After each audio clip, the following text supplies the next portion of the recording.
प्रिया किचनमध्ये तुमच्या सगळ्यांचे खूप खूप स्वागत आहे। आज आपण बनवणार आहोत पास्ता। तर चला सुरुवात करूया।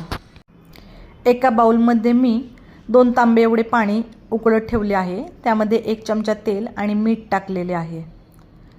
पाणी उकळल्यानंतर त्यामध्ये आपण पास्ता घालून घेऊयात आणि 5 मिनिटे शिजवून घेऊया।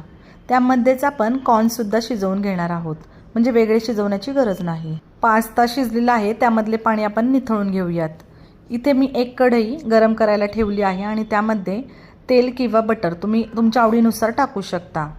त्यामध्ये मी बारीक चिरलेले लसूण आणि अद्रक टाकलेले आहे। 2 मिनिटे परतून घेऊयात आणि त्याच्यानंतर बारीक चिरलेला कांदा गुलाबी कलर येईस्तोपर्यंत परतून घेऊयात। कांदा परतून झाल्यानंतर आपण त्यामध्ये 1 बारीक चिरलेले टोमॅटो ही परतून घेणार आहोत।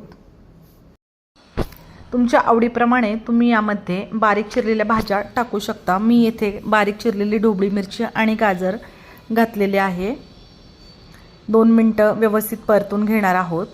त्यानंतर त्यामध्ये आपण 2 चमचे एवढा टोमॅटो सॉस, 1 चमचा शेजवान चटणी,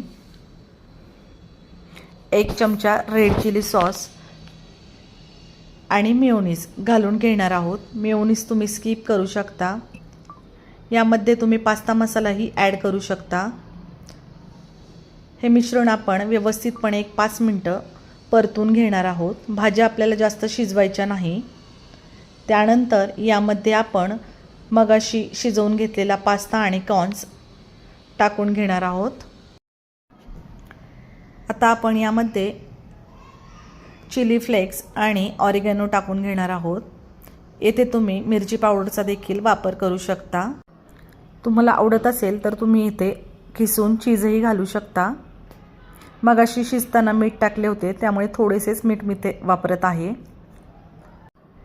इथे मी अर्धा कप एवढे पाणी घालून घेत आहे, म्हणजे थोडासा ज्यूसी आपला पास्ता होईल। तुम्हाला आवडत नसेल तर तुम्ही स्किप करू शकता। हे बघा, आपला पास्ता रेडी झालेला आहे। आता आपण याला सर्व करून घेऊया। खिसून चीज घालत आहे। चीजमुळे पास्ता अजूनच टेस्टी लागतो। मुलांच्या टिफिनसाठी किंवा ब्रेकफास्ट म्हणूनही तुम्ही पास्ता बनवू शकता। अशाच नवनवीन रेसिपींसाठी तुम्ही माझ्या चॅनलला लाईक करा, शेअर करा, सबस्क्राईब करा। तोपर्यंत बाय।